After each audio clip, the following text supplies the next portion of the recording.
Presidente Gilberto, boa tarde aos colegas que estão aqui presentes nesta casa hoje. Quero registrar aqui, infelizmente, a ausência do nosso colega, amigo, deputado Gustavo Gaia, que por motivos da perseguição da galera do bem, da amorosa, da tolerância, ele está sendo coagido ali para ficar dentro da sua casa. Caso contrário, a sua família pode estar em perigo, porque está recebendo aí diversas ameaças, até mesmo de morte, por conta do trabalho que ele está fazendo contra a doutrinação nas escolas. Gustavo Gaia, infelizmente, tem recebido diversas ameaças de morte e se ausentou de vir trabalhar para poder garantir a segurança da sua família. Somente para registrar aqui, com pesar a sua ausência, creio que ele é uma pessoa que acrescenta muito aqui o nosso trabalho e, mais uma vez, escancarar aí o amor falso dessa turma, que se diz aí do bem. Presidente, eu quero tratar aqui a respeito de um tema que meu coração já está há bastante tempo querendo dizer aqui nesta casa, com relação à nossa liberdade. Existe uma frase que diz o seguinte: se você quer ver quem te controla, veja quem você não pode criticar. Nas eleições, quando eu dizia a respeito da ditadura que estava prestes a acontecer no nosso país, muitos atrelavam isso à fome ou à degradação econômica. Mas nós sabemos que o combate no legislativo, assim como aconteceu recentemente agora na Venezuela. Então, senhores, nós não estamos numa possível ditadura, nós estamos no começo de uma. Quando nós vemos, por exemplo, um deputado que estava aqui nessa casa na legislação passada, ex-deputado federal Daniel Silveira, que teceu críticas duras, nas quais eu discordo, mas está preso por conta de um crime de opinião. E isso foi um mero teste para poder ver o nível de coragem que nós teríamos para poder enfrentar a tirania. Afinal de contas, tanto o artigo 53 da Constituição, quanto também o induto presidencial que ele recebeu já não valem mais nada. Afinal, o Cesare Battisti, o induto dele vale. O José Dirceu, o induto também dele vale. Um bandido, um ladrão também vale. Agora, para o Daniel Silveira, não. E muitas pessoas acreditam que essa luta, eu gostaria inclusive aqui de estar levantando outros temas, mas não existe direito subsequente à nossa liberdade. Então, todas as vezes que um supremacista, não vou falar o nome aqui daquele que não pode ser citado, uma instabilidade política no nosso país desnecessária. Ministros do STF, vocês não são pagos para poder emitir opinião. A sua opinião é tão relevante para o Brasil quanto a minha sobre astrofísica. Você é pago para poder dar sentenças e julgar.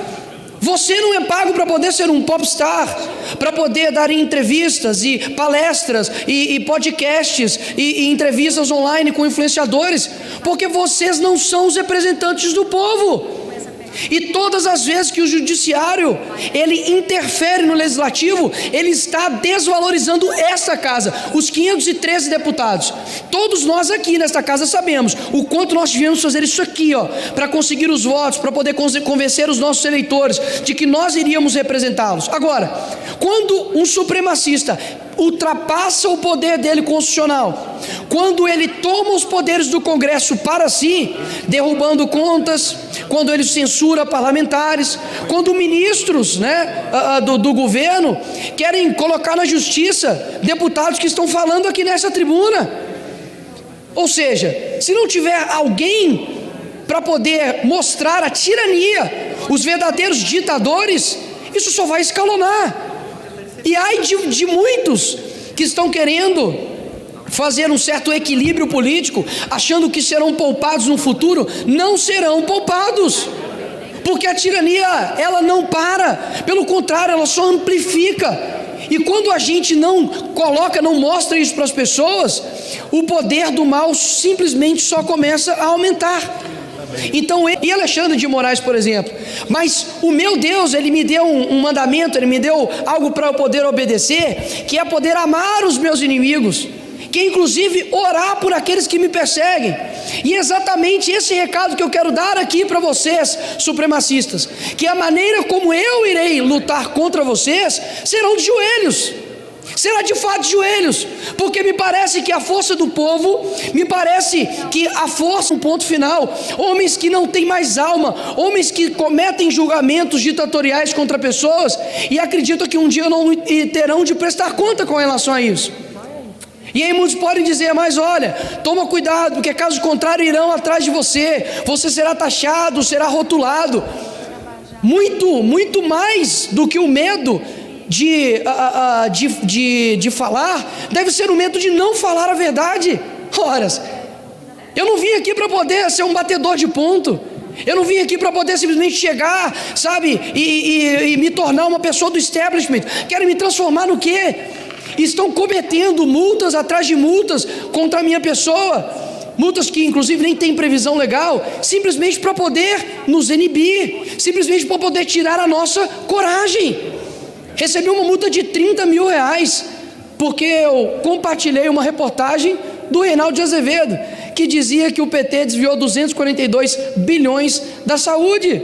Tem uma visão muito pequena, nós temos que pensar numa geração, e pode ter certeza que esses homens que estão se sentindo, quase que semideuses, que nada os para, eu posso dizer aqui que há algo que eu vou ter um compromisso de orar para que Jesus vá e consiga vir com vocês, porque se eu não acreditar de que existe uma pessoa que é o reto juiz, que existe um juiz dos juízes, que existe um Senhor do Senhor, eu de fato eu não preciso ser mais cristão. Então aqui eu não preciso levantar uma Bíblia para poder professar aquilo que de fato acredito. Eu só estou mandando um recado para os senhores de que um dia vocês terão de prestar contas, um dia Ele vem para poder redimir, um dia toda língua, todo joelho vai ter que se joelhar perante eles. E isso que eu vou pedir, para que aquele que consegue ir na divisão da alma e do espírito consiga convencer essas pessoas do que eles estão fazendo com o nosso país. Atento aqui para vocês que muitas das vezes me perguntam quando sou parado na rua e digo, olha, não tem ninguém para poder parar esses ditadores, não tem ninguém para poder, parar essas pessoas, porque eles não representam. A gente vai ter batalhas que a gente vai perder, muitas vezes nós vamos desanimar, mas algo eu posso garantir para vocês: o povo brasileiro, ele está vendo com olhos atentos aqueles que defendem a verdade e aqueles que estão militando contra a justiça. Pessoas que dia após dia estão vendo que existe uma casta hoje no Brasil que tem tomado um tom tirânico, que uma hora a conta vai chegar. Então, se você muitas das vezes ficou aí desanimado, por conta das eleições perdidas agora, recentemente presidenciais, eu peço para que você continue estendendo a sua bandeira na sua casa, continue confiando em um Brasil verde, amarelo e azul, na qual a gente realmente não vai lutar somente por 4 em 4 anos, mas vamos conseguir lutar por gerações, porque aquilo que nós fazemos aqui no nosso presente, os filhos dos nossos filhos irão lembrar, ficará na história do nosso Brasil. E realmente, quando eu digo você toma cuidado, porque muitas das vezes pode ser um sonho de garoto que entra na política para poder mudar o Brasil. Se eu não tivesse esse sonho, eu não teria entrado aqui. Se eu não tivesse esse sonho, de fato, eu não estaria, sofrendo marcas, perseguições, para poder de fato mostrar algo.